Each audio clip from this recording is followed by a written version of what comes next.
कहानी के लिए तैयार? तो चलिए शुरू करते हैं। और आज की कहानी हम आपको सुनाने जा रहे हैं सारस और लोमड़ी की।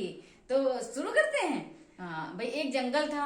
ज्यादा बड़ा तो नहीं था तो छोटा ही, पर उसके आसपास थोड़े खेत भी बने हुए थे और जंगल में एक छोटा सा तालाब था। उस तालाब के पास में एक जो सारस था वही रहता था, खेतों के आसपास रहता था, क्योंकि किसान जो हल चलाते थे तो उसमें वो थोड़े थोड़े से जो कीड़े निकलते, तो सारा आप लोगों को तो पता है ना, सारस कीड़े भी खा लेता है और भी जो चीजें बीज वगैरह डालते हैं किसान उसको भी खा लेता है। तो वो खाता रहता था वहीं पे और रहता भी था, उसका पूरा परिवार भी उसी जगह रहता था। जंगल से जो सियार निकल के आता वही मेड़ पे बैठ जाता। तो ऐसे आते आते उसको कम से कम 2-4 दिन तो हुए होंगे। तो जो सियार था तो एक दिन अपने आप से उसने सारस से कहा, सारस भाई आप यहाँ क्यों रहते हो, जंगल में क्यों नहीं आते हो? तो उसने कहा, भाई आप क्यों आते हो यहाँ निकल करके, जंगल में आप क्यों नहीं रहते हो? तो वो कहने लगा, नहीं वहां आएंगे तो मुझे जो हो सकता है कोई जानवर और बड़े जंगल में जो होते हैं वो मुझे मार डालेंगे। कहे नहीं सारस भाई आप तो उड़ सकते हो, आप तो ऐसे करके उड़ते भी हो, आप तो फट से उस पे क्या नाम किसी भी पेड़ पे बैठ जाओगे। वहां तो कहीं बरगद का पेड़ है तो कहीं जो है सागौन का पेड़ है, तो बहुत बड़े बड़े जो पत्ते वाले पेड़ होते, छोटे छोटे होते बड़े बड़े होते, आप उस पर चढ़ सकते हो। जंगल में तो बहुत सारे पेड़ हैं और कोई सूखे भी पेड़ होते हो ना, तो होते हैं ना बच्चों, जो जिसके पत्ते झड़ जाते हैं ना, बारिश नहीं उसमें पेड़ होती बहुत दिनों तक तो पत्ते वो निकलते नहीं है तो पेड़ सूख जाते हैं। तो उसमें जो पेड़ जो सूखे होते उसको बन जाता है ठूठ ठूठ टाइप का, जानते हो, जिसमें बिल्कुल पत्ते नहीं होते। तो कह रहा था कि सारस भाई आप तो उड़ के उस पर भी बैठ जाओगे और हम भी चढ़ जाते हैं कभी कोई जो सूखे पेड़ होते हैं, या वैसे हम तो छिप जाते हैं, अगर हमको शेर वगैरह कुछ दौड़ाते हैं तो हम लोग तो छिप जाते हैं आराम से। तो आप भी कभी कभी आया करो तो देखा करें। तो शेर उसका सियार का जो है बुलावा पत्र उसने स्वीकार कर लिया और कहने लगा ठीक है भाई हम आएंगे।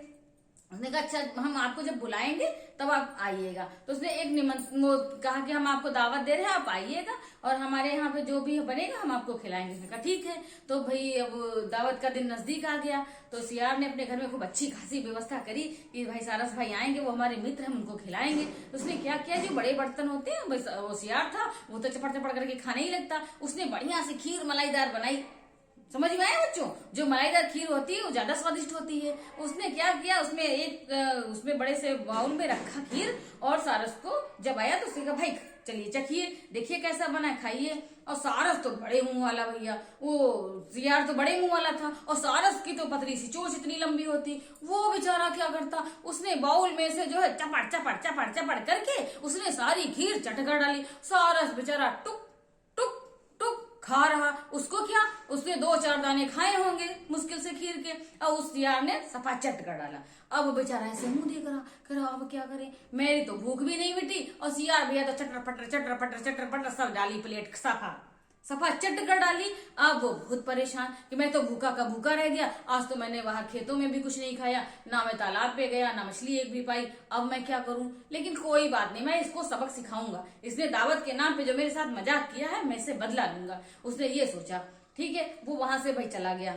तो सारस जब जाने लगा तो उसने कहा, मित्र आपने तो मेरी बड़ी सेवा करी, आपने तो मुझे बड़ी स्वादिष्ट खीर खिलाई, आप ऐसा है कुछ दिनों के बाद आप मेरे यहाँ भी पधारिएगा, मैं भी आपकी दावत करना चाहता हूँ। तो उसने कहा, अरे वाह, मैंने तो इसको दावत के नाम पे बुला भी लिया और इसको खिलाना भी नहीं पड़ा मुझे अच्छे से, और मैं तो सफाचट भी सब कर दिया और ये बेचारा तो भूखा भी रहे। लेकिन कोई बात नहीं, हमको तो इसे केवल बुलाना था, मैं भी जाके देखता हूँ कि ये कैसे मेरी दावत करेगा। वो तो बड़ा खुश मन ही मन की, नहीं हम जाएंगे जरूर। तो वो भाई गया। 1 हफ्ते के बाद फिर सियार जो है सारस के यहाँ गया और सारस ने जो है क्या करा था, उसने भी भाई खीर बनाई। तो खीर बच्चों जानते हो, उसने भी वैसे ही मलाईदार खीर बनाई और सारस तो बना ही रहा था, सोचा था इनको हमने चखाना है मजा कैसे भी करके।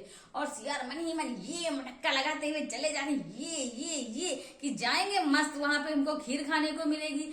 उन्होंने सारस भाई ने कहा था और हम वहां भी जाएंगे, ये फटाफट चटाचट कर देंगे पूरी खीर और वो रह जाएंगे ऐसे ही। लेकिन वहां क्या, वहां भैया उसने ये सुराही, इतनी बड़ी सी सुराही मंगाई, उसमें रखे खीर। और सुराही बच्चों जानते हो, उसका तो मुंह ये करके बड़ा होता, घड़ा तो थोड़ा सा वैसे होता, लेकिन सुराही का मुंह जानते हो ऐसे करके होता। तो उसमें खीर उसने रखी, कहा भाई सियार भाई खाइए। अब सियार तो ऐसे मुंह लगा रहा, उसमें ऐसे लगा रहा, ऐसे लगा रहा, ऐसे लगा रहा, लेकिन नहीं, उसका मुंह कहाँ घुसने का। उसने बहुत प्रयास किया, जबान भी लपकाई, 1-2 जबान से चटर पटर करा भी, लेकिन सारस भैया तक कट कट कट उसमें से चोंच डुबा रहे, यूं चोंच भर के खा रहे, फिर डुबा रहे, फिर सामने, और सियार मुंह लटकाए बैठे, कि अब क्या करें, हम तो भैया बुरे फंसे। तब क्या हुआ, सियार जो है बैठे ऐसे देख रहे हैं कुटकुट कुन की तरफ, और वो कुटुर कुटुर कुटुर कुटुर सारे खीर सफाचट, और सियार भैया मुंह